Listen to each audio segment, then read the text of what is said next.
Good morning. Today we're going to be going through page 80, 81, 82, and 83. And what we're going to be talking about here is on-site sewage disposal systems. All right. And what they're talking about here is it basically is going to be like a septic tank or a lagoon that they use to, collect the waste. Now, again, the area is going to be, I got highlighted, the area will be based on the results of a soil percolation test and data test. And what they do on a soil percolation test is they go out in the yard and they dig a hole in different places. They fill it with water. They keep it filled with water for an hour or so. Then after that, then what they do is they go ahead and they stop adding water to it, and then they wait for overnight or 12-hour period, and they see how much the water has gone down in that hole. If the water doesn't go down enough, then they're either going to have a larger lateral field, or they're going to have to do something else to dispose of the waste. And in my situation, I ended up, the perk wasn't good, so I ended up putting it in a lagoon. And in a lagoon, it basically evaporates off of there. And a lot of people think it leaves odor and stuff, but it really doesn't. So, again, what they base the on-site sewage disposal system out in the country mainly, if they have sewers, you must attach to the sewers. So even if you've got a septic tank in your yard, if they put sewers in, they're going to make you collapse that tank and fill it with sand and collapse that tank and connect to the sewer system. So just be aware of that. But how is that based on? As far as the septic tank capacity, and there in table 12A, it's based on how many bedrooms you have. So the more bedrooms you have, the bigger the waste disposal system. But never is your septic tank going to be less than 750 gallons. I'll tell you that right now. And again, sometimes they ask that on the questions, sometimes they don't. But that'll, again, we'll cover some more of that whenever we do the code book together. You'll see we'll get more detail. And then they got the percolation test. It talks about the seepage trenches and the seepage beds and so forth and so on. Now, most cases in some states, like in Missouri, you have to be licensed to put in a sewage septic system. And you have to go along, and the health department also comes out, even on a lagoon, and checks everything out to make sure that it's there. And on a lagoon system, basically, you're going to have to fence that away from cattle and supposedly animals and so forth and so on. So out there at my lagoon, out the farm, they made it bigger than I really needed because there's only basically 2 or 3 people in the house. And but I put it in and I fenced it, and it carries very little water. And sometimes it's so dry there in Kansas that actually I can get in there and mow it with basically a brush hog and go over it because it's so dry. Other years it's got quite a bit of water in it. So depending on where you're at and the time. So, but anyhow, going on to look in there we're going to go to taps and tail pieces. Basically, in general, it's talking about each tail piece requires a trap, and fixtures with integral tail traps are like water closets. They're going to be 2 and 3 labs, or laundry sinks are on the same trap are okay, as long as the trap is in the center of the 3 items, especially in the UPC. Now, I've gone into places where I put in a bar sink and I actually had 4 sinks in there and I ran them off one trap. And again, I didn't actually get a permit for it, but I don't know what you'd have to do except maybe put in 2 traps, especially if you're remodeling and you're doing a tenant finish. Now, let's go back up to the top there, and it says here that basically what's the purpose of the trap? The traps are to prevent gases, vermin, and other contaminants from entering the dwelling. The trap seal must be sufficient depth, 2 to 4 inches, basically, to maintain the seal, and so deep, so it does not become blocked with sludge or concrete, or create a siphoning effect. That's where that 1-inch water column comes in. You're going to see me say that over and over again. Remember that. Trap arms must be vented. Otherwise, negative pressure will be created by water moving down the pipe, will cause the air to be sucked through the trap seal. And maintenance of a trap seal is underlying principle behind the code rules for the drainage and venting. Now, when I was traveling overseas one time, I was in Thailand. And when I got to Thailand, they didn't actually, the toilets and stuff didn't flush properly. So if a toilet's not flushing properly, could be a several thing. First thing is maybe the waste pipe wasn't large enough. Maybe it doesn't have a vent. If they too far away from the vent, it's going to have a hard time doing it. So again, if you're having problems with the toilet, check out, make sure that you've got a good vent to it, make sure everything is properly sized, make sure that you got enough water to flush it, and make sure there isn't some blockage.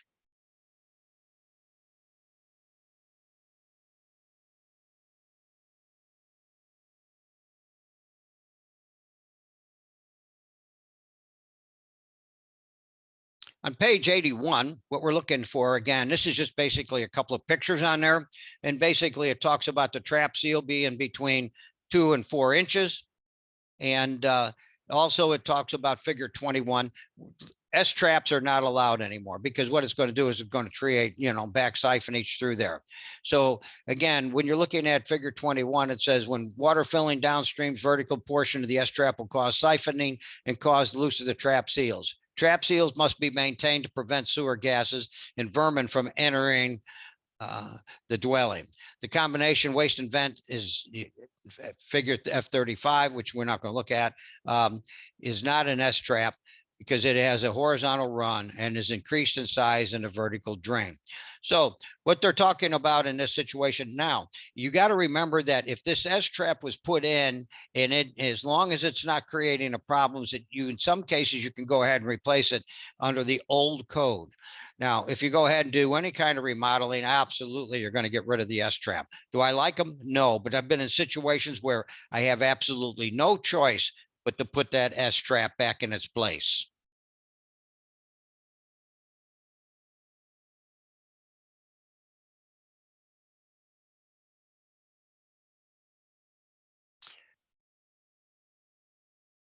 On page 82, we're going to be looking at traps and tail pieces. All right.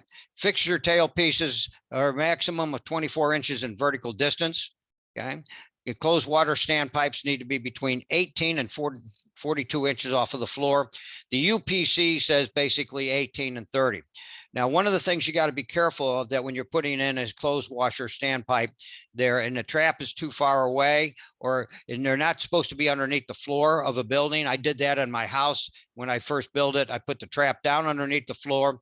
And what happens is that when that thing starts to pump, if it's got a long distance, it is going to try to siphon that water out of there. Besides, there's no way to maintain it underneath the floor. So make sure you follow the code on the tail pieces, especially for washing machines, and make sure you got the right code. The IRC says a maximum of 30 inches horizontal distance, and that's going to be figure 22, which we're going to look at here in a minute. Okay. The UPC says 24-inch total developed length in figure 22. All right. Directional fittings require continuous waste from disposal or dishwasher. Ys, combos, and Ts are with baffles. Okay. You're not supposed to have those in there, obviously. Now, when you're looking at that picture down there, they got a garbage disposal in there. And what they've done is they've run this a maximum 24 inches and they got a directional fitting and they got the waste disposal in there. And then they have this according to the IRC. Now, the best way to put in kitchen sinks and tail pieces on there is actually to stack 2 T's together on top of one another and have each sink run into that trap separately. One from the garbage disposal, one from the sink. And that's what I required to do. Now, if you don't do that, you have a problem. Again, you got to be careful where everything ties in because when that waste disposal comes on, it's going to, if you're not careful, it's going to pump that up into that other sink. So 2 T's on top, stack T's on top is a better way to go. And when we look at figure 23, we got directional fittings here. Now, this is basically what you got as a tail piece underneath the sink and how they tie into each other. And again, you got to be careful that you don't run from one side to the other. And that's the situation that's there. So you got to have some directional fittings.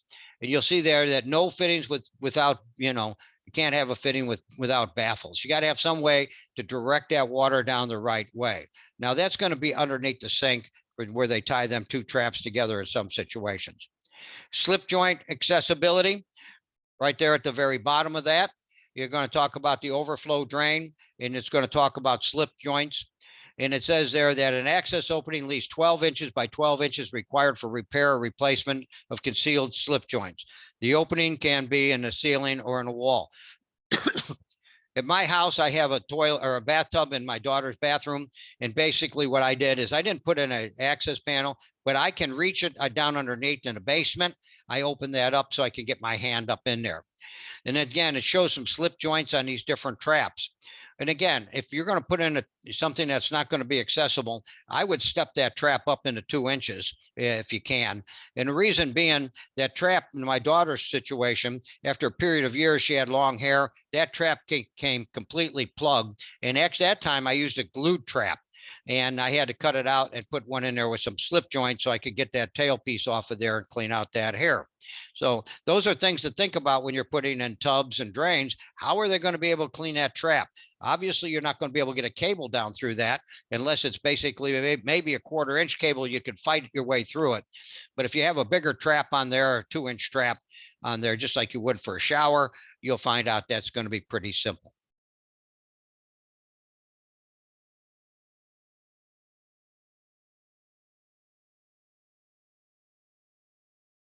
Now, going back on there, we're going to be looking now on page 83. This is the last page we're going to be dealing with. Okay, the trap needs to be the same size as a trap arm. Well, obviously you wouldn't make it any smaller. And in some situations where basically a lab, you might go in there and have 1.25 inch, trap arm, but you're going to have an, 1.5 inch.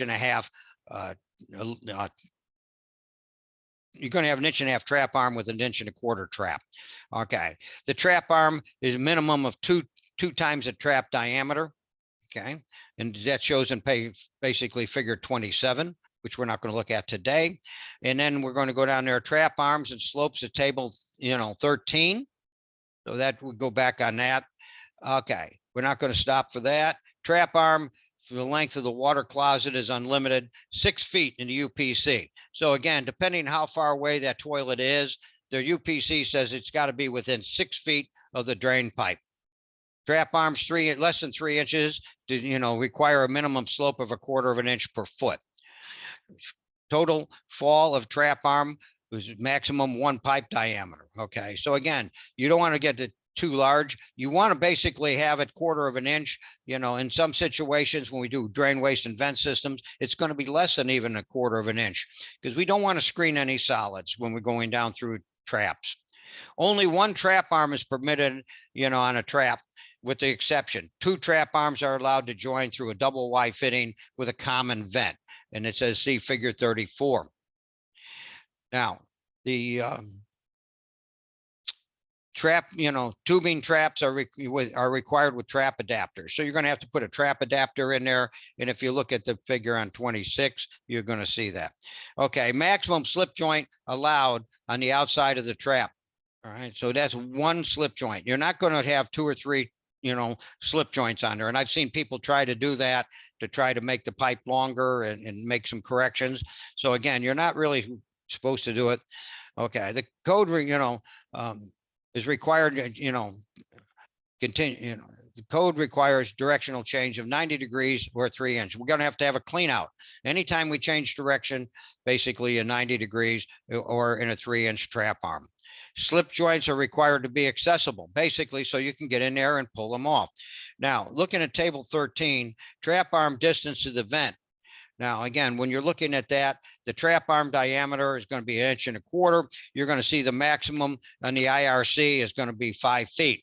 On the UPC, it's 2 feet 6 inches.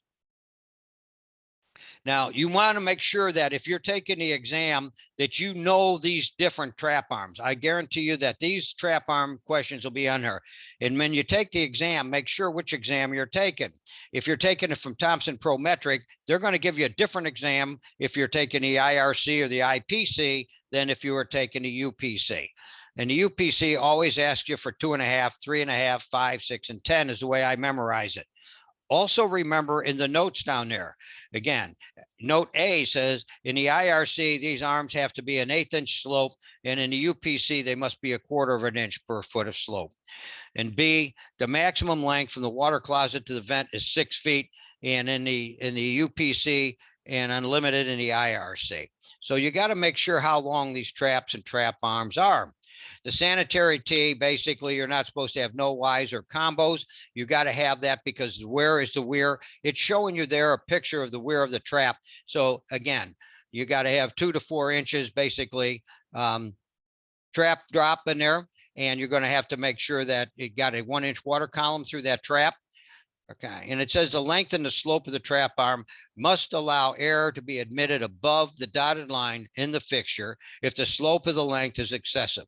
Okay, the dot line and the trap weir elevation should be above the vent opening. So again, they got to allow air to get in there. So when they use that sanitary tee, that That's why they got to do that, because you want to make sure that that venting can get inside of that drainage pipe.